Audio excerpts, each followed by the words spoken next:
Ambalma ame aw fo dante foli na Mali kono fo ka taa se Mali kɛnɛmala ma a ma fɔ aw danse a k'aw bisimila kati 24 kan bi ye tarata ye marisi kalo tile 22 san 2022 an bɛ maliden cɛman ni musoman bɛɛ lajɛlen fo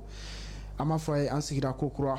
bi 6e m'an bolo révélation don parce que cɛ min bɛ an ka plateau kan su in na ni ye ale ye yan dɔrɔn o kɔrɔ ko révélation ba dɔ bɛ yen nɔ ale bɛ bɔ Sikaso a bɛ boli biri ka n'i sigi walawala plateau kan yan pour que ka se ka na faso jama ka na o kunnafoni donc an b'a ɲini lajɛlikɛlaw fɛ u ka vidéo ninnu u ka partager kosɛbɛ ka d'a kan su in na révélation ba dɔw bɛ yen Sikaso Kɛnɛdugu ale b'an bolo kɔrɔ yan Sila ni ale ye promoteur ye Soleil TV o promoteur do voilà Abdul Karim Sira di Krimo voilà Krimo ka bɔ Sikaso a nana tuguni donc information bɛ a caman ba information baden o bɛ yen an bɛna tila ka n'an bolo don palan kɔnɔ sisan ka bɔ n'o info ye Krimo b'an bolo a ye vidéo in partager parce que révélation ba dɔw bɛ yen olu bɛna kɛ conversation dɔ tɛmɛna président dɔ ni ɲɔgɔn cɛ o information olu bɛna di olu kɔfɛ tuguni ka kuma impunité fɛnɛ kan jamana in kɔnɔ ani ka kuma fɛn min Sumil Bugu Mayiga ye an y'a mɛn ko a ka jɛnɛja koɲɛw yɛrɛ kan ka kɛ alamisa a fɛ yen nɔ an bɛna ka na ɲɛfɔli dɔw fɛnɛ k'u la voilà Krimo b'an bolo yan Krimo chef de canton bonsoir ça va ça va kɔri baasi tɛ yen baasi tɛ yen an bɛ foli kɛ kati 24 lamɛnbaga bɛɛ lajɛlen ye jamana kɔnɔ ani jamana kɔ kan ka foli k'an dɛmɛbaa jɛkulu bɛɛ lajɛlen ye maa ma bɛ yen ni waati ko bɛ k'an lajɛ n'i y'a mɛn ɲɔgɔn ko réseau kumakɛla tɛ télévision kumakɛla tɛ filɛbaga de b'i la an bɛ foli k'an bangebagaw fana ma minnu bɛ so kɔnɔ ka da k'an ka diɲɛlatigɛ sababu bɔra olu de la ka foli kɛ an ka jamana marabaaw ye parce que n'i y'a ye an bɛna sigi bi k'a fɔ an bɛ kunnafoniya di an b'a di an kanubagaw de ma n'i y'a mɛn i bɛ kuma radio la télévision na ou bien réseaux sociaux kan i b'a k'i kanubagaw de ye mais a dangalen tɛ i ka kuma de fɔ fɛn min tɛ tiɲɛ ye a dangalen tɛ le roi i ka kuma fɔ kuma min bɛ se ka kɛ kɔlɔlɔ ye jamana ma o dangalen tɛ dɛ selon la déontologie de la presse o condamné don an bɛ yɔrɔ min na bi jamana mago to kuma lankolon na kunnafoni cɛjugu la jamana mago tɛ jamana bɛ nakari ni kuma minnu ye jamana mago t'o la jamana mago bɛ fɛnw de la fɛn minnu bɛ kɛ sababu ye ka na ni bɛn ni kelenya ye ka na ni cɛfɔ ni kanbɛ jamana kɔnɔ jamana mago b'o o de la n'i y'a ye ni ne nana ni ɲɛ dara i kan dɔrɔn n bɛ nisɔndiya parce que tu es homonyme de roi de Kɛnɛdugu Cɛba Tarawele a bɛ fɔ ko wura e de ye wura ye o de wura 3 i b'a fɔ Assane Den bɛ cogo min na cɛ de wura 3 c'est à dire n bɛ fɛn dɔ f'i ye wallahi nisɔndiyalen don bi ka na réseau kan kati 24 plateau kan bi ka na ni kati 24 lajɛbagaw jamana kɔnɔ ani jamana kɔ kan wallahi an ka sigi ka masala jamana in kan parce que an ye ɲɔgɔn sɔrɔ fɛn kelen min na o ye jamana de ye o ye jamana ko de wallahi ka ta Kidira ka taa bila Diboli ka taa bila Segua ka taa bila fo Aguelhok an bɛ ɲɔgɔn sɔrɔ fɛn kelen min na o ye jamana de ye Mali wallahi an bɛ ɲɔgɔn sɔrɔ fɛn min na o ye jamana de ye o ye Mali de ye o Mali nin a ma daminɛ bi dɛ tubabu y'an mara san 40 dɔrɔn u nana sɔrɔ anw bɛ yan u nana sɔrɔ de 1235 Sunjata Keyita ka fanga tɛmɛna Mali kelen kɔnɔ Firu nin ka fanga tɛmɛna i y'a faamuya cɛ min taara ni sanu ye Magan Kanku Musa o tɛmɛna jamana in kɔnɔ Asika Mohamed tɛmɛna yan anw ka jamana tɛ jamana kura ye o Mali ye jamana kɔrɔba de ye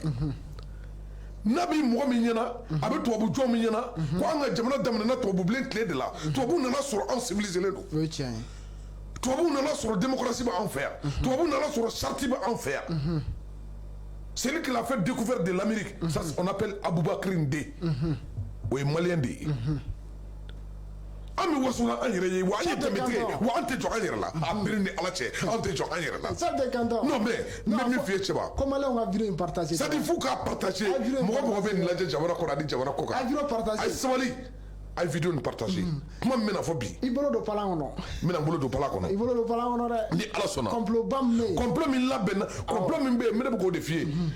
cɛba sadi fo an ka fɛn dɔ fɔ ɲɔgɔn ɲɛna quoi bamananw b'a fɔ ten ko n'i ye surakɔgɔ mɛn ka taa gesedala fo a taara fɔ adamadenya na n'o tɛ duloki min b'a kana gesedala m'o don a kana o ye ala ka danni de ye an bɛ yɔrɔ min na bi an t'an kuma jigin danfɛn ye wallahi an jigi dalen bɛ ala de ka jamana in wa jamana in tɛ se ka balo danfɛn fɛ wallahi ala n'a bɛ mɔgɔ min ɲɛna k'i bɛ jamana in malo i ye nkalon tigɛ anw ka jamana n'o ye mali ye an bɛ waso n'a ye kelen fo jamana den bɛɛ ka faamu anw tɛ mɔgɔ si ka faso sɔrɔ ni mali tɛ janfa min bɛ anw kunna u b'u yɛrɛ nɛgɛ anw ni irisi tigɛ dilen ɲɔgɔn ma foyi tɛ kunnafoni na min bɛ tɛmɛ ko irisiw ka satellite ba dɔ bɛ yen irisiw ka satellite bɛ k'o de f'i ye depuis kumana min na ni mankan girigara ninnu wulila k'an y'an tɛgɛ di irisi ma ko partenaire bɛ yan dɛ partenaire tɛ yan dɛ mais anw kɔni tɛgɛ bɛ irisi bolo an jɛnna n'o ye an m'o dogo depuis en 1960 n'an kɛlen ka faransɛ gɛn ka bɔ an fɛ yan ni tubabu taara hali kalimuru m'o to an bolo an mana malo waati waati an bɛ kasi ka ɲɛsin irisi de ma irisi b'an jigi tugun o la anw tɛ maloya n'o fɔli ye danfɛn ye quoi o tɛ faranjɛ ye o tɛ faransi ye o tɛ tubabu jamana ye quoi k'an bɛ maloya ko k'o fɔ ko an jigi ye irisi ye an tɛ maloya k'o fɔ danfɛn si ye cɛba irisiw ka satellite an ye minɛni kɛ ka bɔ a ma irisiw ka satellite dɔ bɛ yen kunnafoniya bɛ yen ya kuma b'a la mali denjugu bɛ yen a kɛra jamana ye k'i bɛ mali contrôle la a kɛra CEDEAO jamana a kɛra Europe jamana ye transmis u bɛ appel coup de téléphone fɛn fɛn kɛ a bɛɛ bɛ tɛmɛ o c'est à dire irisiw b'a bɛɛ intercepté semaine tɛmɛnen semaine min tɛmɛna sisan irisiw ye Macron ka appel téléphonique dɔ intercepté o y'a intercepté ani Alassane Ouattara ani Nana Addo Akufo n'o ye Ghana président ye o ka appel téléphonique dɔ irisiw de y'a intercepté satellite kan u ye an ladɔnniya n'a a ye u y'an ladɔnniya n'a a ye an ka service de renseignement u y'o ladɔnniya n'a a ye je pense n bɛ ka min f'i ye n tɛ nkalon tigɛ fo ka diɲɛ dugukolo meleke wallahi réseau cɛ o cɛ b'i yɛrɛ kalama réseau tɛ kuma langolo fɔ yɔrɔ ye jango kati 24 a filɛlen don diɲɛ bɛɛ fɛ hali kalo la a bɛ filɛ adamaden b'i yɛrɛ ka personnalité jateminɛ kana sigi k'i bɛ kuma fɔ kuma min n'a bɛ adamadenw bila fili la wallahi ala kana don an da kumana min na n'an ye minɛli kɛ ka bɔ irisiw ka satellite kan a ko semaine tɛmɛlen Macron ye Côte d'Ivoire président wele n'o ye Alassane Dramane Ouattara ye a y'a partagé a y'a lamɛn dɛ a bɛ tila k'a ɲɛɲini ni kalon don hɔrɔnya de bɛ yen a ye Alassane Dramane Ouattara wele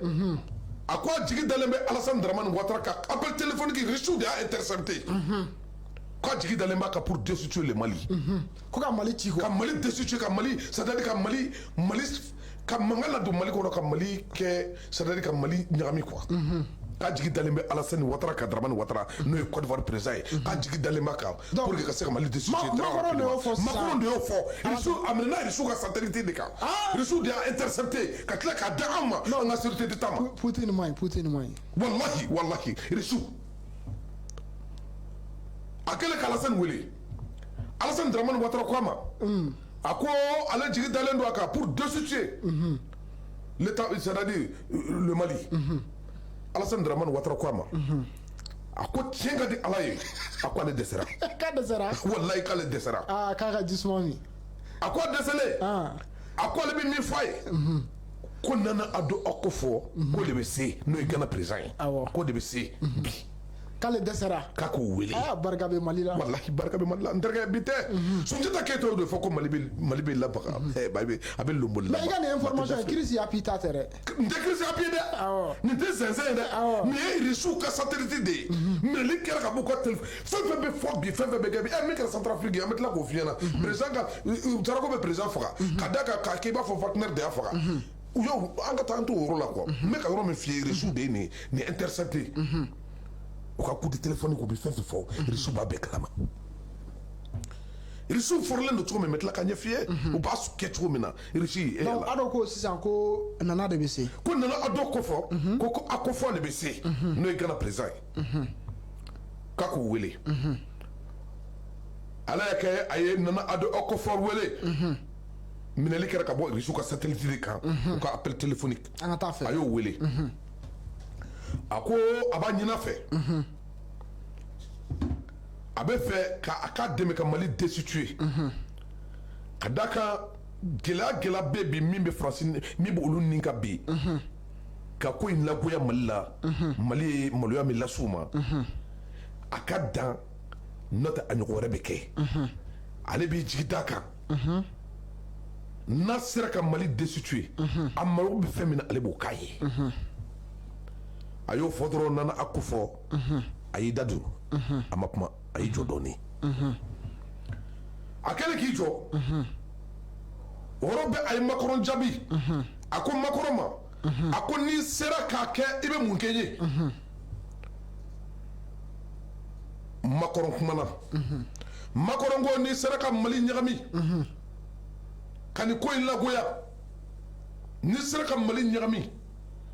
n bɛ euro wari miliyari 120 d'i ma euro wari miliyari 100 miliyari 20 k'a b'o di Nana Akufo ma a ko n bɛ Gana n bɛ trésor caman dilan Gana a ko n'i sera ka Mali autorité Mali pouvoir ɲagami a ko navire bateau minnu bɛ bɔ Faransi ka na Gana taxe min n'a b'a sara n b'a réduit a ko juru min bɛ Gana ni Faransi cɛ a ko n bɛ caman bin ka bɔ a la a ko avion Air Ghana Airways Ghana y'u ka avion min bɛ yen n'o b'aw bolo n b'o ɲɔgɔn kelen d'i ma a y'o fɔ Nana Akufo ye minɛli de bɛ ka kɛ ka bɔ Irisiw ka satellite de yɔrɔ appel téléphonique min taara Irisiw de y'a ta k'a di o fɔlen Nana Akufo a y'i jɔ dɔɔnin a ko Macron ma a y'a faamu a ko mais kumakan saba b'ale yɛrɛ bolo a b'o fɔ Macron ye Macron ko k'o ye jumɛn ye a ko Macron ma a ko laɲini saba b'a bolo a ko ale Nana Akufo a bɛ fɛ ka sa fanga na a ko est-ce que Macron bɛ se k'o garanti wa Macron ko k'a ka taa ni k'a ka kuma a ko jo dɔ b'u ka jamana kan n'o ye Ghana ye a ko jo in a ko a ɲinina maa 27 n'ale sera k'o di u ka faga jo la ale bɛ sa prisonnier la a ko mais n'o mankan wulila k'e sa Macron bɛ se k'a couvrir yan Macron bɛ se k'ale protéger wa n'ale mɔgɔ 27 Nana Akufo de bɛ ka nin fɔ n bɛ ka fɔ réseau de kan wallahi ala Irisiw de ye nin kumakan intercepté wallahi ala ko mɔgɔ 27 o de kan ka faga jo in na ko est-ce que ko n'a mankan wulila est-ce que Macron bɛ se k'ale protéger Macron ko k'ale bɛ se a ko Macron ma n'ale ko a bɛ sa fanga na mankan bɛ wuli a kɔ a ka opposition bɛ mankan wuli a kɔ a ko n'o dun kɛra dɔw kan ka faga dɔw kan ka taa kaso la a ko est-ce que Macron bɛ se k'ale protéger Macron ko k'ale jɛnna n'a ye Mali ka déstabiliser dɔrɔn o fɔlen Nana Akufo k'a ma a ko problème t'a la a ko mais n bɛ min f'i ye ni ne ko n bɛ Mali déstabiliser ne tɛ se k'a kɛ fo ni Côte d'Ivoire ka bɛn a la Alassane parce que n bɛna n ka mɔgɔ tɛmɛ Côte d'Ivoire de fɛ pour que ka na Mali la a ko tɛ baasi ye a ye Alassane Ouattara wele Irisiw bɛ k'a bɛɛ lamɛn Alassane ko problème foyi t'a la Alassane ko a ko mɔgɔ min bɛ se ka kɛ Nana Akufo ko n bɛ n ka sɔrɔsiw ani armée française les armées françaises la 43e BIMA de la France se trouve en Côte d'Ivoire la 43e régiment française au Côte d'Ivoire a bɛ Port-Bouilly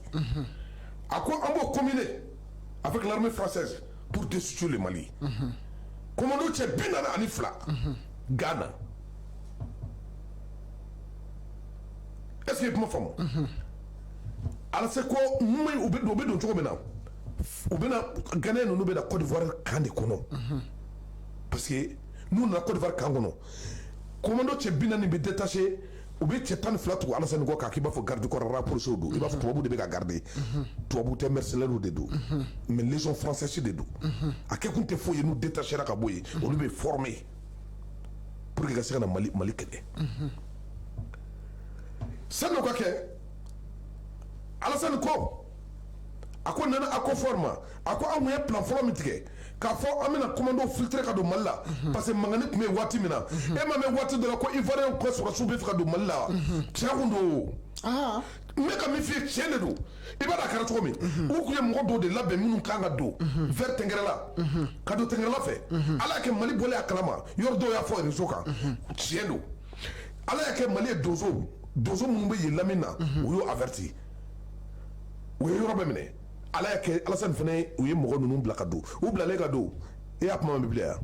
ne y'a ye Alasani ko k'a dɛsɛra ko Mali y'a bɛɛ faga i b'o kalama a ye n t'o kalama a bɛɛ ni ala cɛ commando minnu fɔra ni u y'a fɔ réseau kan k'a fɔ ko commando tun kan ka don Côte d'Ivoire fɛ a kuma kɛra tiɲɛ u tolen Mali ye préparation kɛ Asimi a y'a ka cɛdenw bila u y'a maa bɛɛ faga forêt sama kɔnɔ vers Kolonjɛba forêt dɔ bɛ yen u b'a fɔ a forêt ma ko les forêts sama commando minnu tun kan ka don c'est un commando ivoirien et de Ghanaiens u tun kan ka don Asimi y'a bɛɛ faga a kuma dara o de y'a to Alasani ma sɔn ka i bila a di la bilen n'i ye mɛn Alasani ko ale dɛsɛra a ka sɔrɔsi de sara ye minnu tun kan ka don Asimi y'a bɛɛ faga i ye kuma in faamu o ye Rusiw ka olu ka kuma Rusiw ka satellite min ye u ka appel téléphonique intercepté o kɛlen ko don kelen min ya kuma b'a la ni rock bɛna jigin ka bɔ Burkina fanga na ko Alasani ye rock wele a ko a ma satellite de bɛ ka nin fɔ dɛ a y'a wele a ko a ma k'a k'i hakili sigi rock ko non k'ale bɛ démissionner parce que k'ale tɛ fɛ joli ka bɔ a kama lui il est croyant c'est un bon chrétien il est catholique ale tɛ fɛ joli ka bɔ ale kama Burkina Alasani ko a ma non k'a kana démissionner ko lui il va régler les comptes il va régler les comptes maliens après a bɛna Burkina ta régler ko ale kɔni prêlen don o kama o de y'a to a ye sɔrɔsiw bila ka don yan fan fɛ u bɛɛ salen a y'i da bɔ kuma bɛɛ la pewu o yɔrɔ k'u sigira n'o sigi de ye coup d'état kɛra a la o la ni mɔgɔ min ko k'i bɛna kuma anw ɲɛna anw bɛ yɔrɔ min na jamana fila t'an bolo kelen de b'an bolo nana a ko fɔ Rusi kelenw tilala k'a fɔ ko Alasani ko mɔgɔ fila bɛ yen cɛ fila bɛ BCEAO la BCEAO ko mɔgɔ fila bɛ BCEAO la u bɛ baara kɛ Dakar BCEAO la u bɛna olu bila médiation na o y'ale ka mɔgɔw de ye est-ce que kuma faamu k'a bɛna o mɔgɔ fila bila médiation na u bɛna olu mɔgɔ fila bɛ introduire kelen dɔ bɛ kɛ médiation na u tɛ na foyi kama u bɛna an ka mɔgɔ bila fili de la Rusiw ko kan ka na sɔn Rusiw ka appel téléphonique lamɛn o de la wagati dɔ la Alasani ka audio dɔw fitira an ma dɔn a fitira cogo cogo n bɛ k'o kuma de fɛ Rusiw de bɛ k'a ta satellite dɔ de bɛ Rusiw bolo nin fɛn fɛn filɛ nin ye bi an da fɛ n'u bɛ appel téléphonique kɛ Rusiw de b'a intercepté o kana k'i bolo kabako ye Américains ka ambassadeur Américains y'u ka ambassadeur dɔ bila ka na Russie pour des enquêtes kuma labɛn dɛ a tun bɛ baara kɛ CIA de la les CIA américaines il travaille à la Pentagone u y'a bila ka na comme ambassadeur en Russie a tun ka nana ka na mission dɔ de la comme l'ambassadeur i b'a fɔ français ka cɛ kuntan ni kuma fɛ ambassadeur kuntan mi kuma fɛ yan n'an y'a gɛn ni Asimi y'a gɛn o ɲɔgɔn dɔ u y'o labɛn ka taa n'o ye Yapamala Russie pour une mission a taalen Rusiw y'a ka kumakanw intercepté u y'a dɔn ka fɔ c'est un escroc a nana de a bɛ fɛ ka Kermele escroquer Vladimir min bɛ yen sisan a y'a ka sɔrɔsiw wele les généraux a y'u wele a ko ambassadeur min nana nin ye les ambassadeurs américains la an bɛ k'a ɲɛ bɛ k'a ka kumaw sɔrɔ a bɛ fɛɛrɛ jumɛn kɛ a ka kɔlɔsi ye a kana foyi kɛ n'an tɛ min kalama généraux ninnu ko k'o tɛ baasi ye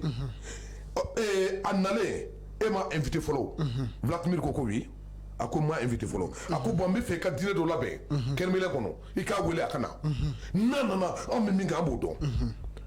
Vladimir ko problème t'a la Vladimir fana ye yakuma b'a la diinɛ dɔ labɛn Kermele kɔnɔ ka wele bila ambassadeur américain ma k'a fɔ a ka na ala y'a kɛ ambassadeur américain u y'a invité a nana Kermele na a nalen o y'a sɔrɔ u bɛ ka dulɔ farimanbaw u bɛ k'olu sigi tabali kan ka dumuniw bila a ɲɛ a nana Vladimir ye sigiyɔrɔ d'a ma a sigira sɔrɔsi dɔw y'u yɛrɛ k'i b'a fɔ u minɛ don ka to la ka na buteli kɛ ka ambassadeur bugɔ a dagolo la baw ka bɔ ka bin ka seri ka bin k'a ɲin kari ni buteli ye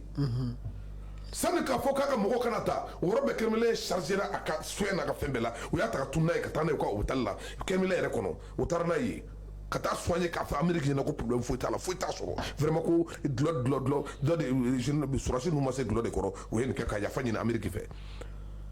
cɛ bɛ bɔ yen waati min i b'a dɔn ye min kɛ yan ɲi min kari la o yɔrɔ remplacer ni radio USBC ka ɲi dɔ dilan ɲi min ni bafulu b'a la i b'a fɔ an bɛ ka kuma micro min na ni cɛ kuma bɔ a da Irisiw b'a lamɛn o y'a ɲi falen ka ɲi dɔ dilan da ɲi min ye bafulu ye ɲi bafulama i b'o dɔn wa ka ɲi remplacer n'o ye mais i t'a dɔn ko ɲi don mais pisi de b'a la i b'a fɔ téléphone pisi bɛ cogo min n'a ye kuma fɔ Irisi b'a lamɛn Américains ka ambassadeur nana a ye mission kɛ a ye kuma kɛ sani a k'a fɔ ko janfa bɛ kɛ o y'a sɔrɔ Irisiw donna n'o cɛ k'o bari a bɛ taa don min na u y'a Américains y'a enlevé don min na k'a fɔ k'a bɛ bɔ ambassadeur la a taatɔ Irisiw y'a fɔ k'a fɔ a ye ko ɲi min b'a da kɔnɔ o ɲi alhamdulilayi o kɔni o y'a tigɛ ɲi tɛ Irisiw y'o kɛ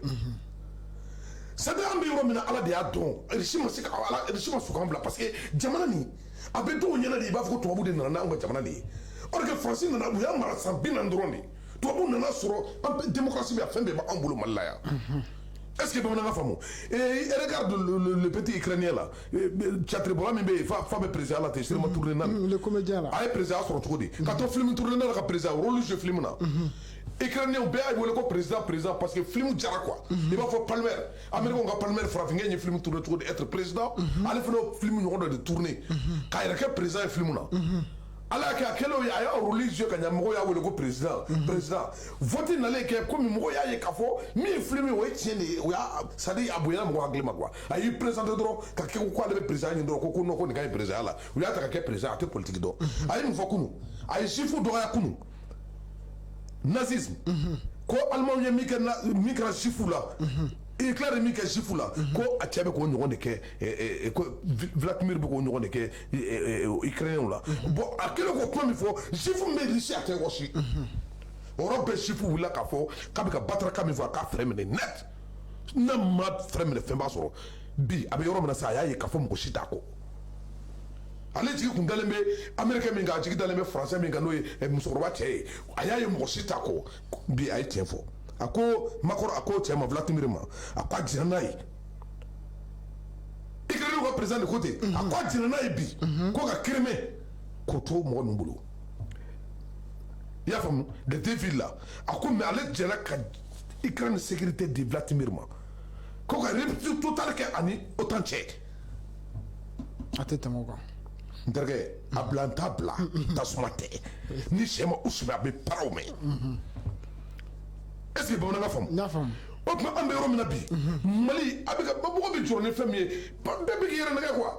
e bɛ t'i sigi jamana kɔfɛ i bɛ jamana dénigré i bɛ t'i sigi yɔrɔ la i bɛ manamanakan fɔ jamana ma an ka jamana sisan talen bɛ min fɛ mɔgɔ bɛ se k'an bali Irisiw de bɛ an ka kuma bɛɛ lamɛn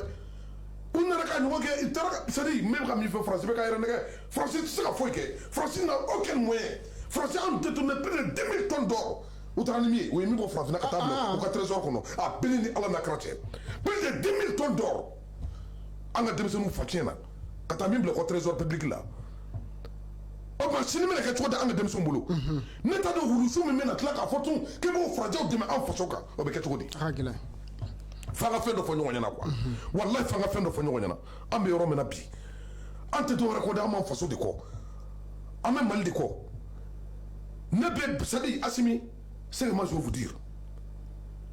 Assimi fɛn kelen min bɛ yen n'an b'o fɔ Assimi ye a ka jɛ o kan o ye mun ye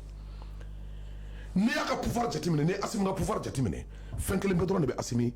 a ka pouvoir jɛ o jumɛn ye c'est la justice voilà an bɛna se o yɔrɔ ma non c'est la justice o ye mun ye le ministre de la justice a tɔgɔ ye di Kasoge Mohamed Kasoge Kasoge bɛna don min na Kasoge ko a bɔra dugu min na o dugu sira tɛ yen ji tɛ yen walahi a y'a fɔ cogo min tiɲɛ don a ye école kɛ yɔrɔ min Kasoge ninnu ye école kɛ gɛlɛya la ministre ninnu ye école kɛ gɛlɛya la mais a ye école kɛ gɛlɛya la jamanaden dɔw bɛ ka miliyari 30 détourné dɔw bɛ ka miliyari 20 détourné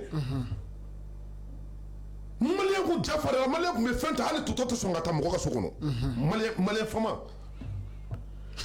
ministre a bɛ don ministériya la même pas i tun ye Maliyɛn fama de ye être ministre a bɛ don ministériya la même pas 3 mois i b'a sɔrɔ a muso ala ka du wulu a bɛ si yɔrɔ min clim bɛ yen i kumo de ye mali la bɛɛ bɛna ni relation dɔ ye président den de ye président muso ye président muso kɔrɔkɛ ye balima juru can an n'a bɛ bɔ dugu kelen na an y'a ka dugulamɔgɔ ye ani ne fa jɛna ani mɔkɛ jɛna ni mɔkɛ n'a bamuso jɛna i kumo dɔrɔn de kilikarakan dɔrɔn de bɛ maliyɛn da ka faso nafolo dun n'o ka ɲi kasoge bɛna don min ni kasoge ye nin fɔ maliyɛn bɛɛ a tɛgɛrɛ fɔ kasoge ye bɛɛ ko kasoge ye kuma min fɔ c'est vrai parce que k'a fɔ ko a y'a mɛn o tɛ dɛ a kɛra la de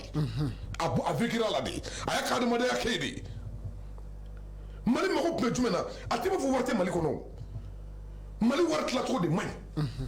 a tɛ b'a fɔ wari tɛ mali kɔnɔ dɛ mali wari a kamari cogo de man ɲi sɔrɔ min bɛ kɛ a tɛ taa tayɔrɔ la sɔrɔ min bɛ kɛ a baara tɛ kɛ n'a ye mali mago tun bɛ jumɛn na un bon justice ka a ka baara kɛ kasoge bɛna don min kasoge ye fɔ k'a kasoge tɛ pôle économique directeur de pôle économique mais ni tun bɛ ka kɛ jamana kɔnɔ bɛɛ tɛgɛrɛ fɔ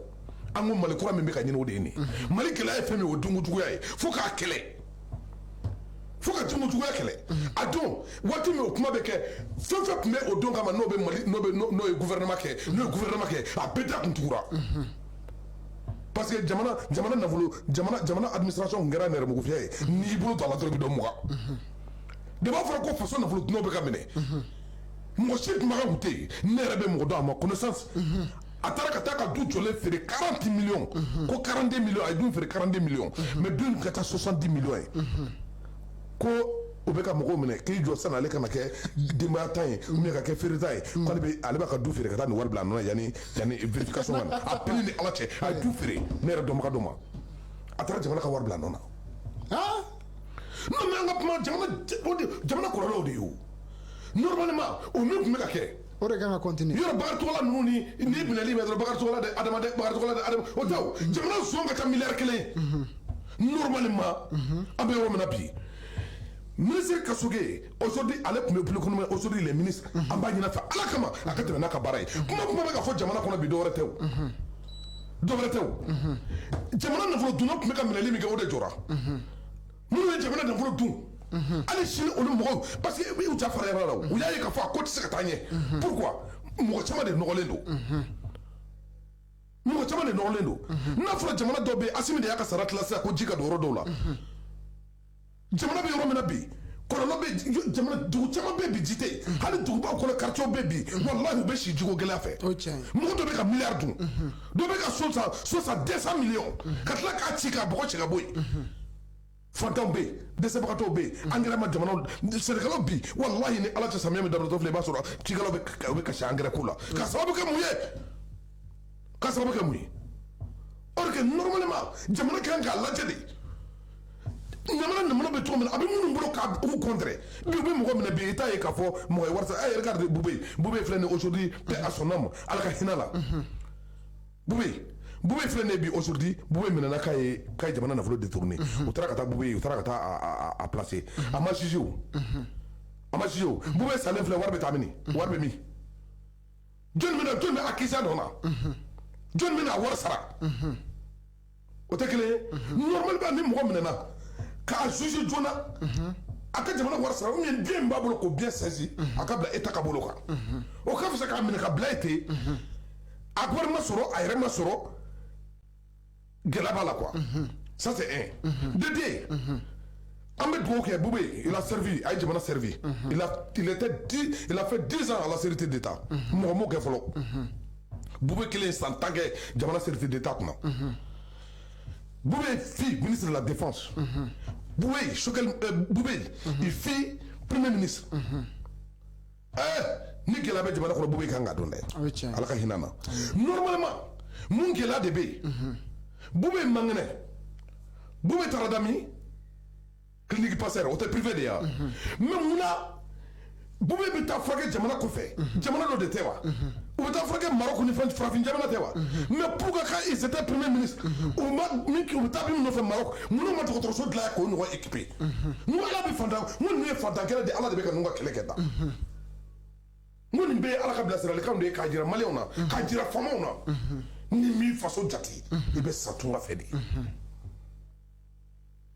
olu minnu kɛra premier ministre ye normalement o kun kan ka o bɛ taa ni se kun ye jamana kɔlɔlɔ ye min o b'a dɔn parce que u b'a dɔn k'a fɔ wari b'olu kun olu de bɛ se ka taa furakɛ jamana kɔ kan jamana fantanw ani yatimɛw olu ka nafolo de b'u bolo il prend des milliards n'u banana bɛ u bɛ taa furakɛ jamana kɔ kan mais mun na u bɛ taa furakɛ jamana kɔ kan u bɛ taa furakɛ farafin jamana minnu na Maroc ni Tunisie u bɛ taa furakɛ o yɔrɔ minnu na mun na se t'u ye ka o ɲɔgɔn olu ye u ka u taa équiper ni matériel minnu ye k'o matériel ɲɔgɔn ladon Mali kɔnɔ pour que n'u banana u ka furakɛ yan o ye kelen ye maliyɛn ko tɛ dɛ i b'a ye k'a fɔ c'est à dire mɔgɔ dɔw bɛ olu da ye chinois machine de ye quoi chinois olu da de dilan ka taa chinois olu da de filɛ ka taa chinois machine dilan a bɛ mugu bɔ a bɛ ɲɛɲɛ bɔ an ko cogo de yan ko maliyɛn den si tɛ taa furakɛ jamana kɔfɛ bilen ko Mali kura de y'o ye ko n'i banana i bɛ furakɛ jamana kɔnɔ yan de o de fɔra n ye n tɛ ma fɔ wa o fɔra ko ni Asimi n'a banana a bɛ furakɛ Mali kɔnɔ de o kɛ ko ye mun ye pour que n'u ka conflit jamana na o bɛ taa furakɛ farafin jamana minnu na o ka se ka hakili sɔrɔ k'o ɲɔgɔn kɛ yan pour bube n'u bila kɔlɔlɔ min kɔnɔ olu kana don o kɔnɔ mais a dabɔra fantanw n'i y'o ta kɛ fantanw c'est-à-dire n bɛna fɛn min f'i ye quoi an ka sabali quoi non bube n'u tun bɛ se ka wallahi ni bube n'u tun bɛ fanga na waati min u tun bɛ se ka hôpital dilan o se tun b'u ye bube tun bɛna min fɔ IBK a bɛ don a da fɛ a tun bɛna min fɔ ATT a bɛ don a da fɛ bube était incontournable c'était un rond-point des deux pouvoirs c'était des poumons de ce gouvernement n'a tun y'a fɔ o don ko hali miliyari ba kelen ka don hôpital la a tun bɛ don a la o tiɲɛ mais bi n'a taara ka taa furakɛ hali a ma taa sa jamana dɔgɔtɔrɔso la fo hôpital privé ko par clinique Pasteur wa clinique Pasteur a taara sa ye de mais ne tila ka o mɔgɔ kelen maliyɛn dɔw kɔmɛ ko a ma bila ka taa ko de y'a to a sara mɔgɔ ni sacogo don mɔgɔ ni sakuma don mɔgɔ ni sa waati don i ni sacogo bɛɛ n'i sacogo bɛɛ n'i sakuma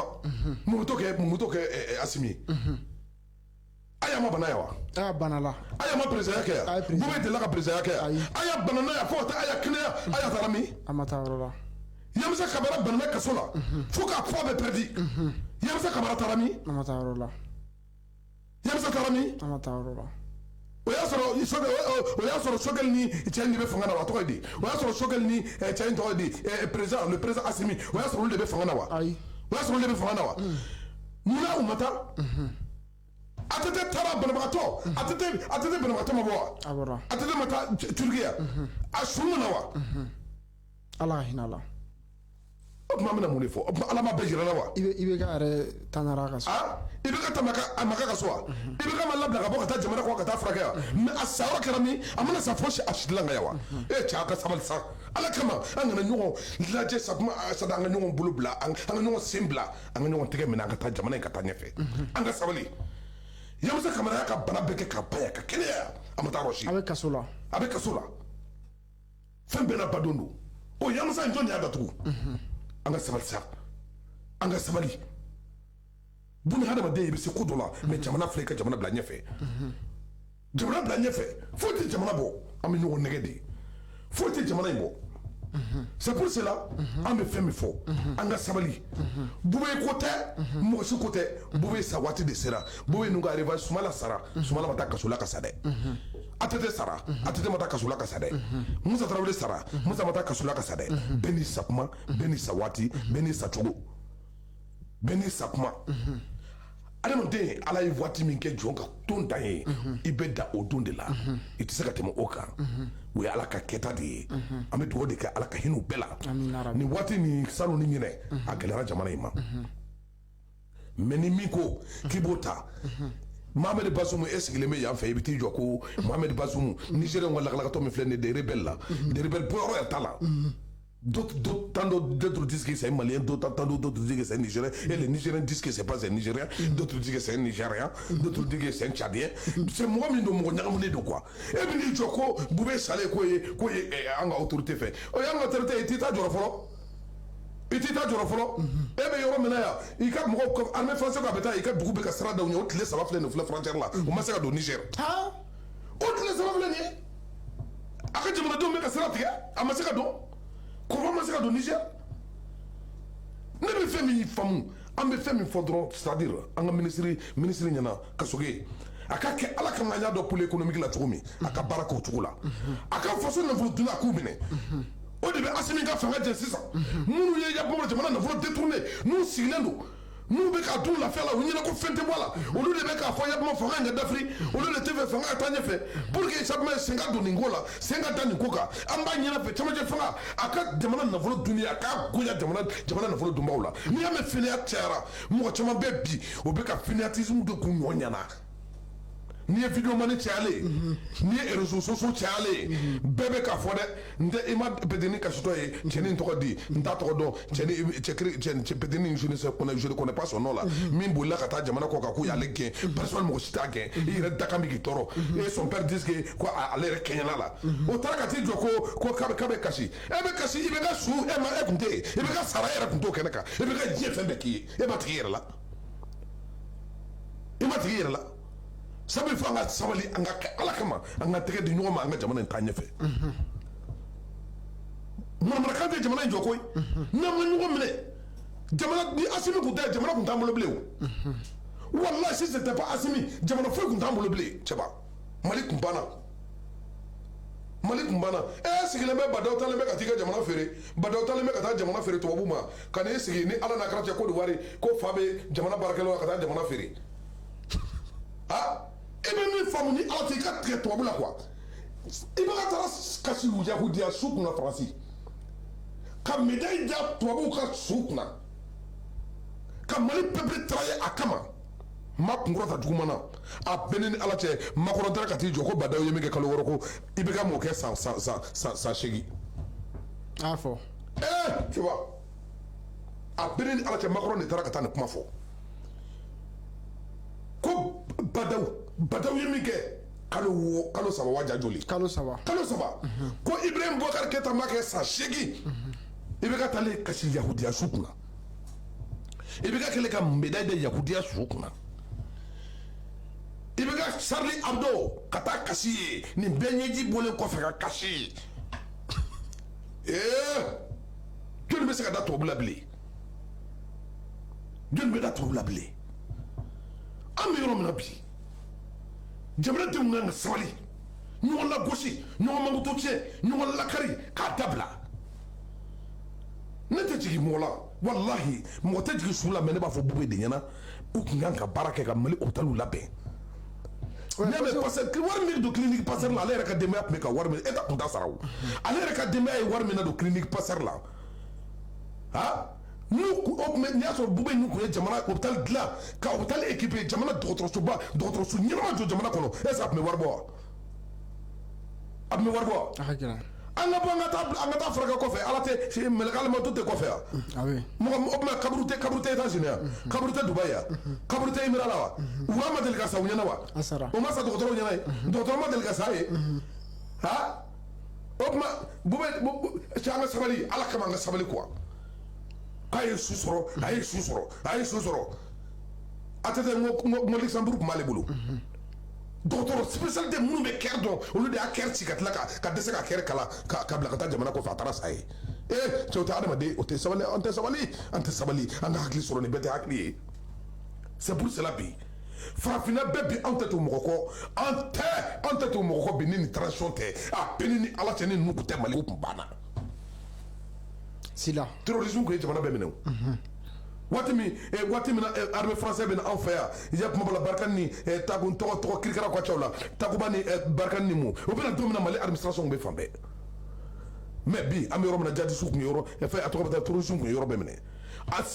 an bɛ yɔrɔ min na bi ala ni surasiw ka wuli ka jɔ mɔgɔ tɛ se ka Mali kɛlɛ k'a nɔnɔ a y'a y'o de fɔ tubabuw ye don min na fɔra k'u bɛ na i y'a mɛn don min na a y'a k'u ma ko an mago tɛ mɔgɔ la an mago tɛ marifa la an mago b'a la a k'an dɛmɛ financièrement tubabuw est-ce que o ye tulo don kɔrɔ kelen Tchad Idriss Déby min fɔ a m'a fɔ ko ale u y'a ɲini Sahel kɔnɔ ko Faransi ka 17 milliards d'euros d'u ma k'u bɛ Sahel kɛlɛ kɛ o ma ban wa kalo wɔɔrɔ u bɛ Macron nɔfɛ ko Macron ma tulo don kɔrɔ k'a lamɛn a m'a fɔ de yan depuis François Hollande fo Macron u bɛ k'a ɲɛfɔ a ye o ma lamɛn mais a fɔra waati min ko Centrafrique o ye sɔrɔsiw tun ye Mali sani Mali ye wele kɛ sani an yɛrɛ ka positionner fɔlɔ sani k'an mɛn fɔlɔ k'an ko marifa min yan ko mɔgɔw y'a sɔrɔ na ni mɔgɔ ye ka na ni avion ye ka na sanfɛla la an bɛ yɔrɔ min na an ka sabali farajɛw bɛ fɛ ka min ɲagami k'a fɔ k'olu bɛna ko kana jamana in dafiri dɔwɛrɛ tɛ u ka intérêt nɔfɛ ko don 200 000 tonnes d'or u y'o de bɔ colonisation ni sisan cɛ u ka trésor la français y'o de bɔ mais ne bɛ fɛn min fɔ Asimi ye adamaden fɛn bɛ se k'an bɔ sisan n bɛn'o de ɲɛfɔ fɛn bɛ se ka Mali bɔ sisan n bɛn'o de ɲɛf'i ye a y'a partager a ye vidéo in partager fɛn bɛ se ka Mali bɔ sisan ne de bɛna ɲɛf'i ye o ye mun ye Mali ka bɔ CEDEAO la an ka bɔ CEDEAO la pewu billahi ni Mali ma bɔ CEDEAO la a bɛ ni Ala cɛ a mɛnna a jɛɲana ko bɛ kɛ dɛ kɛlɛ filanan ye mun ye ne de bɛ ka f'i ye Mali k'a ka wari créer an yɛrɛ ka wari créer Mali k'a ka wari créer Mali wari Mali k'a ka wari créer ni Mali y'a ka wari créer a bɛɛ ni Ala cɛ jamana caman bɛ bi ni Mali bɔra CEDEAO la bi dɔrɔn Sénégal b'a ka frontière dayɛlɛ Côte d'Ivoire yɛrɛ b'a dayɛlɛ parce que an bɛ k'a kɛlɛ parce que an bɛ tɔn kelen na n'an tɛ tɔn kelen na dun Mali k'a ka wari créer parce que bi ni gɛrɛne ko a bɛ na Macron m'a fɔ ko ka gɛrɛne sigi dɔwɛrɛ tɛ wari ko don dɛ pourquoi BCEAO parce que la Côte d'Ivoire c'est l'actionnaire principal de la BCEAO o de y'a to BCEAO a gouverneur bɛɛ bɛ kɛ ivoirien de ye après la Côte d'Ivoire c'est le Sénégal wari dilan cogo yɛrɛ la wari fanba bɛɛ bɛ français de bolo France tɛ baara kɛ baara man di français ye ni kuma ba fɔ ye dɛ u bɛ balo farafinna de gun kan wa n'an ko BCEAO fana BCEAO tɛ dɔwɛrɛ ye dɛ BCEAO ye Mali de ye parce que n'i y'a jateminɛ Mali de ka sanni feere ka ca Mali de bɛ jamana ninnu bɛɛ servi Mali nafolo bɛɛ bɛ to jamana ninnu de kan olu de bɛ BCEAO marché sanu min bɛ bɔ Mali la a 15% de bɛ di BCEAO ma transaction BCEAO ma feere foyi t'a la Asimi a ka déclaration kɛ sini k'a fɔ an bɔra CEDEAO la kalo wɛrɛ u ka fonctionnaire sara ni Mali wari ye baara banna sigi ye baara bila sigi ye baara bila an bɛ ɲɔgɔn nɛgɛ jamana in ye kelen de fila tɛ minnu bɛ k'u yɛrɛ nɛgɛ u tɛ se France tɛ se Nana Akufo tɛ se mɔgɔ wɛrɛ tɛ se e bɛna mun jateminɛ peut-être min y'a fa faga Tchad le petit là Mohamed Idriss Déby France fɔlɔ de y'a reconnu or que le président de l'Assemblée est là c'est pas l'anticonstitutionnel c'est pas coup d'état constitutionnel fɛn b'a ko la kɛlɛ Mamadi Doumbouya Mamadou Muso gendarme don légion française la français gendarme de don ani Mamadi Doumbouya légion de kɛ ɲɔgɔn fɛ a ka kɔrɔ Mamadi ye san 4 Mamadi ye coup d'état kɛ Alpha Condé la par la complicité de la France parce que Alpha Condé ye discours min kɛ Alassane fɛ Côte d'Ivoire ni Alassane ko a ma ko u ɲɛ b'an na dɛ depuis o don bɛɛ y'a dɔn k'a fɔ Alpha Condé bɛ bɔ fanga na parce que ngɔmɔ don Alpha Condé ni RFI ka journaliste fɛn fɛn kun taara journaliste français a kuma bɛɛ maloya a kuma bɛɛ lanakari olu de Mamadi labɛn e ma Mamadi ma dɔ yɛrɛ fɔ Ala ma kalo fɔ mais kuma tɛ ka fɔ Laginɛ ma hali foyi o ka fisa an ye wa Paul Damiba le président burkinabé France de y'a sigi a ye 32 mois kɛ e kuma mɛn a la parce que Europe c'était l'anti-Blaise Europe c'était de l'anti-Blaise Blaise Europe commençait ka parti signer ni partenaire ye français o de ye français ye n'olu ma teliya k'u ka mɔgɔw sigi ni Russie ye fanga sɔrɔ ni coup d'état wɛrɛ kɛra n'o kɛra pro-Russie ye dɔrɔn u ka ko banna farafinna o de y'a to u ye coup d'état ninnu planifié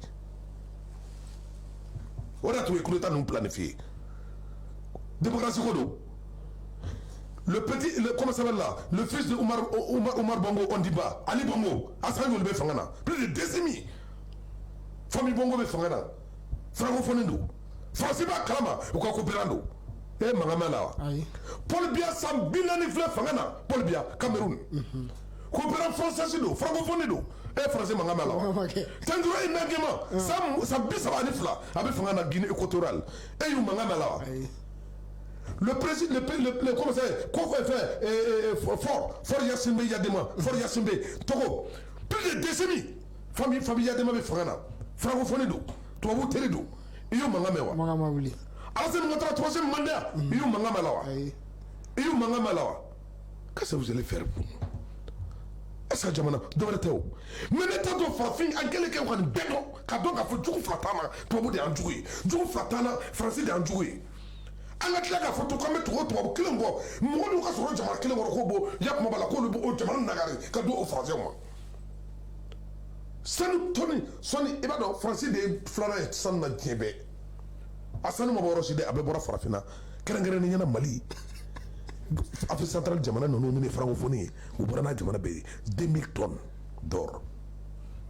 ka sanu don k'a don tiroir kɔnɔ fo ka na tɔ don saba kɔnɔ ka don saba kɔnɔ mɛrɛkɛw kɔnɔ ka jɔ mɛrɛkɛ e tɛ mɛrɛkɛ dɔn wa Benewari ni Segiw k'a don o kɔnɔ ka jɔ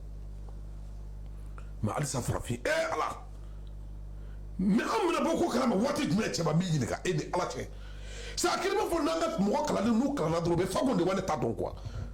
c'est comme a b'i b'a fɔ n'i taara kalan tubabu faransi kalan na français ka kalan i bɛ commencer i hakili bɛ to ka dayɛlɛ n'i taara se ɲɛfɛ u ka kalan dɔ bɛ n'i taara se dɔrɔn hakili bɛ tila ka datugu le k'a minɛ k'a kɛ i b'a fɔ bɛndɛgɛ i tɛ se ka foyi kɛ bilen o tuma lamɛnbagaw tulo b'an kana an ka sabali Bube ta yen a bɛ kɛ yakuma b'a la Bube ta yen a kɛkun tɛ dɔwɛrɛ ye a fɔ kun ye de Ala de bɛ adamadenw ladi fantan ka sara tɛ Tinizilaw le 20 millions d'habitants jamana sɔrɔbagatɔ n'i y'a jateminɛ a man ca jamana nafolo bɛ mɔgɔ dɔw de bolo jamana nafolo bɛ mɔgɔ dɔw de bolo fantan tɛ fɛn sɔrɔ mɔgɔw bɛ ji t'u bolo olu ka sara tɛ nafolo ko la mɔgɔw bɛ sira t'u bolo olu ka sara tɛ pouvoir la mɔgɔ bɛ wallahi u den bɛ bana hali u tɛ fura sɔrɔ ka t'u den sa dɔw bɛ ka miliyari dun jamana kɔnɔ an ɲɛ b'olu la jamana tɔ kɛra ni mɔgɔ min dama don tulu la o tɛ tiɲɛ fɔ jamana tɔ kɛra ni min dama don tulu la o tɛ tiɲɛ fɔ ni min dama don tulu la ni tulu tigɛra o bɛ kɛlɛ wuli jamana bɛ se ka to cogo la fo an ka sabali an ka dɔn Ala ye hɛrɛ k'i ye bi mais Ala ye gɛlɛya kɛ dɔw ma o hɛrɛ bɛ e bolo bi mais Ala ye gɛlɛya kɛ dɔ ye o e b'i dun balo sɔrɔ bi Ala y'a gɛlɛya dɔ ma e bɛ ji sɔrɔ bi Ala y'a gɛlɛya dɔ ma e bɛ mobili kɔnɔ bi dɔ bɛ sen na ka taama samara yɛrɛ se t'o ye f'i k'o de dɔn Ala ye diɲɛ da ten de o tuma an ka sabali an kana ɲɔgɔn lakari kana kɛ ni min ko a bɛ yɛlɛ yiri la an bɛɛ bɛ taa dulon sen na k'o sama ka jigin o tɛ kɛ jamana sila ka jamana bɛ taa ɲɛ o la sa Bube Ala ka dayɔrɔ nɛɛma Ala ka jigiyɔrɔ kɛ Firidawusu ye k'a fɔ an ka ministre de la justice fana ye a ka kɛ Ala kama kun ye baara min daminɛ a kana dan sira la an t'a dɔn kun min y'a k'a danna sira la wallahi ni Ala n'a kɛra cɛ juguya tɛ foyi tɛ fantan wɔsi ye Ala ta de ye wallahi fantan ka kɛlɛkɛbaga ye Ala de ye nafolo minnu détourné na a ka kɛ Ala kama an bɛ Mali kura min kɔ ministre de la justice de bɛ se ka kɛlɛ kɛ parce que a kun y'a kɛlɛ daminɛ depuis a bɛ pour l'économie la a ka continuer ni kɛlɛ ye ko minnu bɛ ka fɔ a bɛ dabila dɛ ani n'u ye mɔgɔ minɛ u kana kɛ minɛ ni gansan ye ten dɛ u ka kɔn k'a juger n'a kɛ ka min sara jamana ye a k'a sara jamana ye ni min kan n'a ka bin min kan ka sɛsi o ka sɛsi ni fɛn fɛnɛ t'a la fɛnɛ k'a ma wari dun fɛnɛ o k'a bila k'a bila si juguya ka dabila jamana ka taa ɲɛfɛ an bɛ minisiri fo an b'a kɔ dɛ ale de bɛ se ka tɔgɔ di transition ma ale Kasoge de bɛ se ka tɔgɔ di transition ma bi ni Ala tɛ mɔgɔ tɛ se magistrat la ni Ala tɛ mɔgɔ tɛ se juge la wallahi wa Mali justice u bɛ ka baara kɛ Mali justice bɛ ka baara kɛ je ne savais pas que k'a fɔ ne sigilen bɛ a bini ni Ala cɛ ko n bɛ ka fɛn kɛ dɛ wallahi Mali justice bɛ ka baara kɛ kɛrɛnkɛrɛnnen ɲɛna n bɛ tɔn min da Sikaso procureur kan Macky Sidibé wallahi Macky procureur ye mais to min da procureur Macky ka Macky Sidibé c'est un procureur a ye baara dɔw kɛ Sikaso ne ɲɛna fantan a tɛ bi fantan kan ma diɲɛ na wallahi Macky tɛ bi fantan kan c'est ça o de bɛ justice ja don mɔgɔw la Kasoge fana bɛ baara min na Kasoge bɔra village de la o gɛlɛya min b'a somɔgɔw kan a b'a dɔn a bɛ dimi o de kama a ka sabali a kana saliya peuple b'a kɔ peuple bɛ Kasoge kɔ a ka sabali a tun ye baara min daminɛ ka faso nafolo dunnaw minɛ mɔgɔ tɔgɔ fɔ dɛ min ye jamana nafolo dun a miliyari camanba de bɛ yen o ko dɛsɛ min bɛ yen bi k'a dossier tɛ goso kɔnɔ dɛ mun ye jamana nafolo tɛ tugu dɛ n'a ye Congo gosi ka bɔ a la sisan kuma min bɛ jamana kɔnɔ a bɛ dabila minnu bɛ ka jamana nakari k'a fɔ bɛ pouvoir k'u bɛ jamana déstabiliser u b'a dabila sisan hali français bɛ tugu Mali kɔ ni Kasoge ye baara kɛ ni Kasoge y'a baara daminɛ sisan ka Congo bɔ nafolo dunnaw ka nafolo papier bilalen na Sila je vous dis Bube ta tɛ ne y'o de fɔ Bube ta tɛ Yabisa banana ya o ma taa yɔrɔ Aya banana ya o ma taa yɔrɔ hali Asimi bana tɛ taa yɔrɔ o bɛ k'an ɲɛna yan o Mamadou dugawu kɛ ala ka sini kɛnɛya d'a ma ala ka sini kɛnɛya d'a ma a bɛ ka hôpital dɔ jɔ sisan Senu hôpital militaire yɔrɔ diɲɛ dɔgɔtɔrɔ bɛɛ la dɔgɔtɔrɔ militaire de ɲɔgɔn tɛ diɲɛ bɛɛ u bɛ aya bɛ fɛn comment ça s'appelle là Asimi bɛ ka dɔgɔtɔrɔso dɔ jɔ sisan a dɔgɔtɔrɔso farafinna bɛɛ a dɔgɔtɔrɔso ɲɔgɔn tɛ yen wallahi billahi ale yɛrɛ de y'a premier pierre da c'est ça o de ko don yɛrɛ an ka jigin ɲɔgɔn na a ma taa Dubaï dɛ a ma taa Abu Dhabi o tuma a tigɛlen bɛ clinique Pasteur de la wa o mɛ a dalen tɛ yen na wa o ye privé de ye n'i y'a sɔrɔ o tun ye jamana hôpital o tun y'a équipé i b'a fɔ clinique Pasteur a tun bɛ taa yen de a ye wari min sara a tun t'o sara an ka sabali lewa n bɛ fɛn min fɛ yen jamana in kɔni kabako don walahi u ka partager lamɛnbaaw ka partager. d'accord donc kuma kuncɛ kuma la i bɛ se ka folikan jumɛn di lajɛlikɛlaw ma. bon folikan min n'an b'a kɛ an ka ɲɔgɔn sen bila an ka ɲɔgɔn tɛgɛ minɛ an ka ɲɔgɔn sen bila an ka ɲɔgɔn tɛgɛ minɛ o ye kelen ye k'a ɲini fɔlɔ jamana fɛ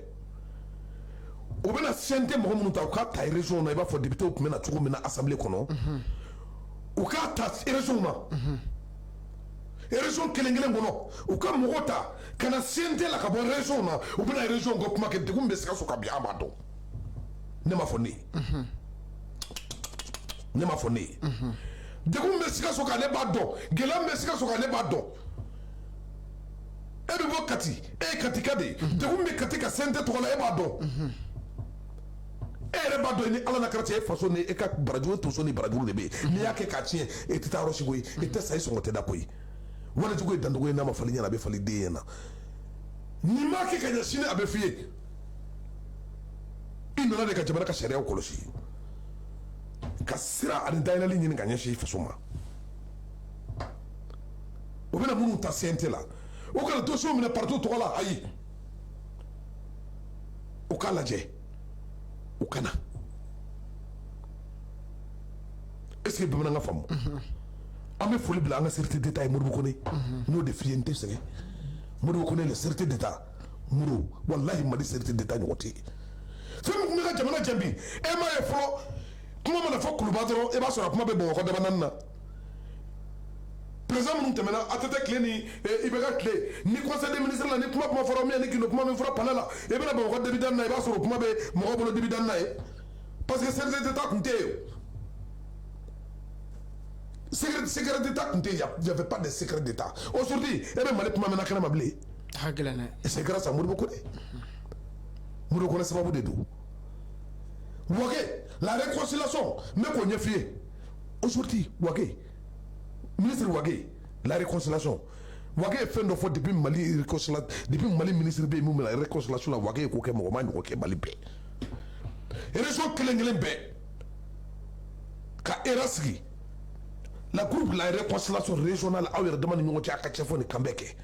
mɔgɔ minnu bɛ taa kaso la f'u ka a y'o dabila dugukolo ko mankan min bɛ a y'o kɛlɛ fɔ k'a ban furusa mankan min bɛ a y'a fɔ k'a ban adamadenw ni ɲɔgɔn cɛ dugukolo mankan bɛ a y'a fɔ k'a ban mɔgɔw ka don da kelen fɛ cɛ fɔ nin kan bɛɛ ka sabati mɔgɔw ni ɲɔgɔn cɛ Wage y'o kɛ yan Mali région bɛɛ a tɛ tɛmɛ o kan jɔnni b'a fɔ ko ma baara kɛ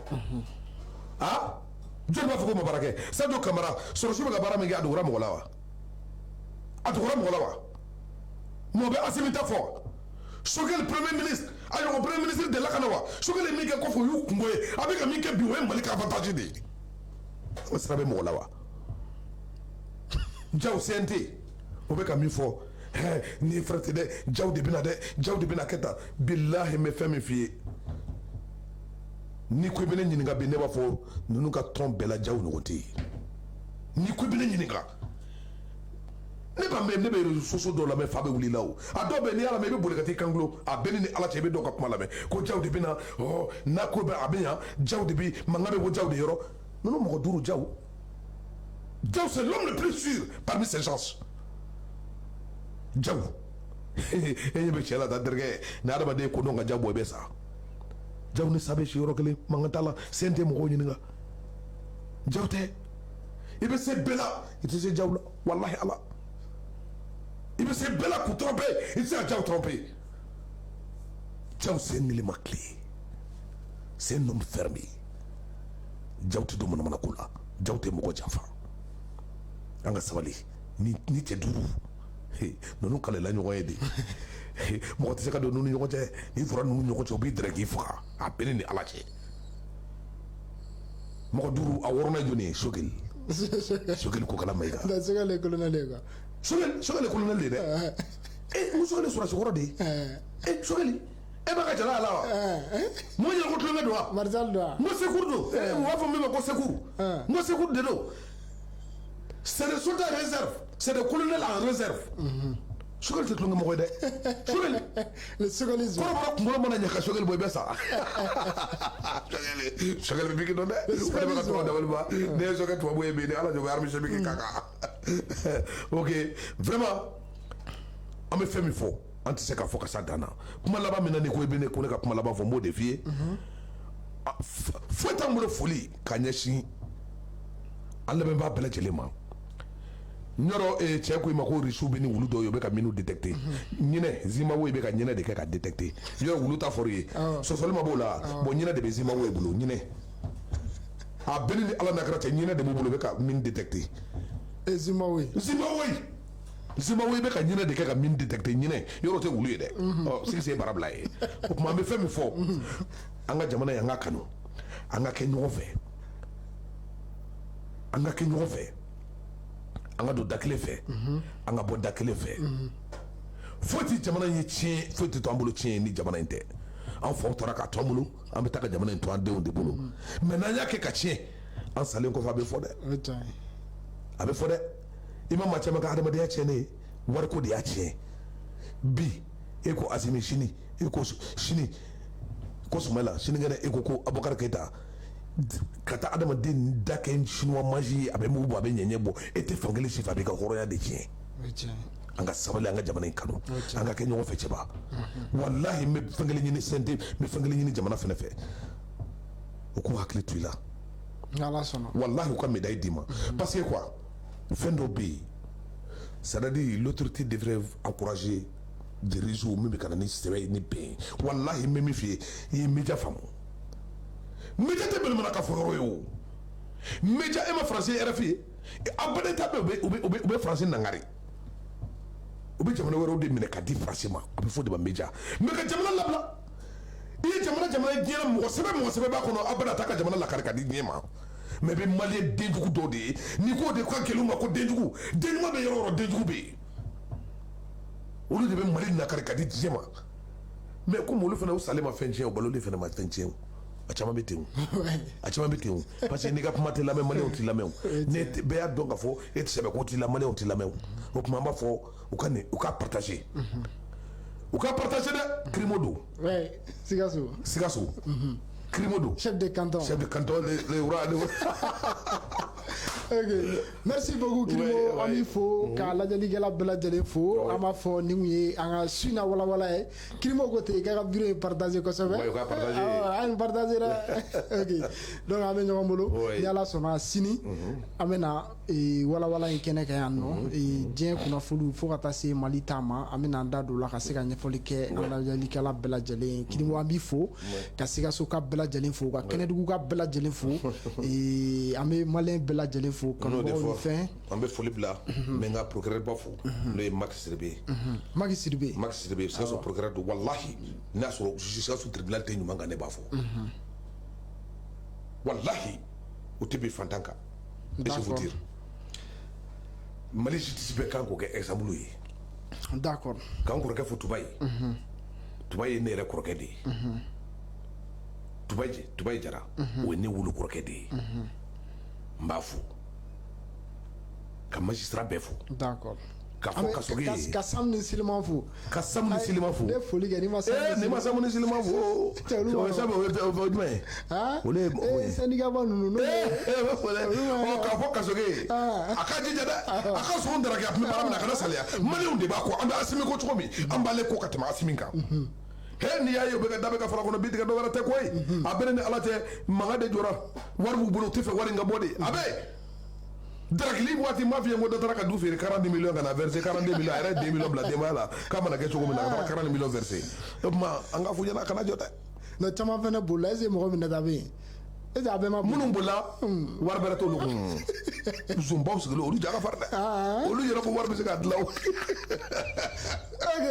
Ama bela jɛlen fo Kirimo tun bɛ an ka walawala kɔnɔ bi a y'i da don fɛn caman na ka ɲɛfɔli kɛ donc kow yɛrɛ labɛnna Amadu yɛrɛ cɛba fɛ le roi de Kɛnɛdugu chef de canton. Non, c'est vous le roi. Et le roi, c'est pas Traoré.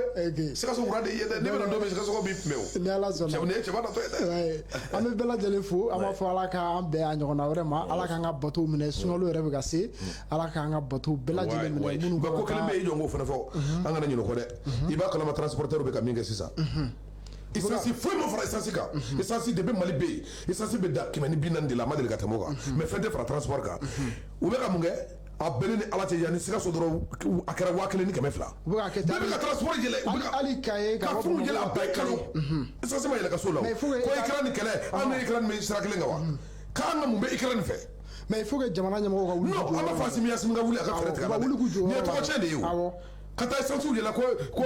Ikra ni kɛlɛ an ka mun b'o la an ka essence bɛ bɔ Ikra de wa essence tɛ bɔ Nigeria de wa Nigeria o ye kelen ye an ka bɛ bɔ Dakar Niger dɔw bɛ bɔ Dakar dɔw bɛ bɔ Niger ko parce que ko Total ko a tɛ essence dira mɔgɔ ma Total filɛ hey n'a fɔra bi ko an ka kɛlɛ kɛ bi Total ni station bɛɛ bɛ datugu sel bɛɛ bɛ datugu Irisiw ye baara dɔ k'u ka yɔrɔ la entreprise fɛn o fɛn tun bɛ yen nɔ ni u y'u ban ka u ka yɔrɔw datugu Ikra ni kɛlɛ in sababu a la Irisiw y'a bɛɛ nationaliser o ko de ko nationalité da bɛɛ ma an laban an bɛ sɔn ka an bɛ n'o de kɛ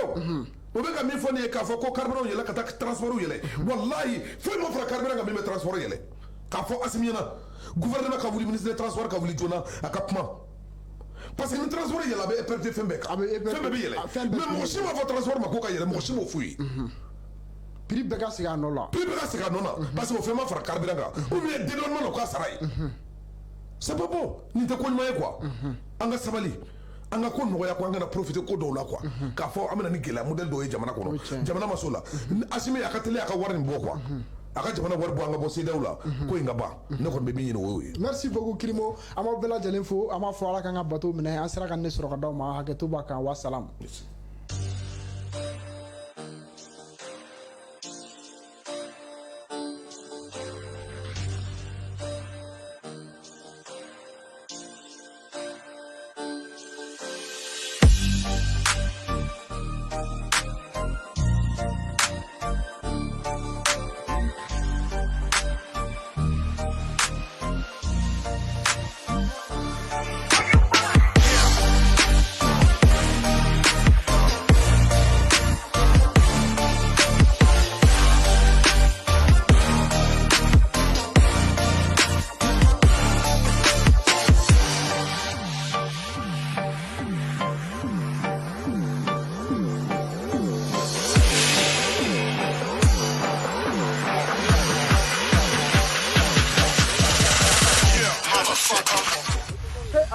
Libera ela de Ana Street.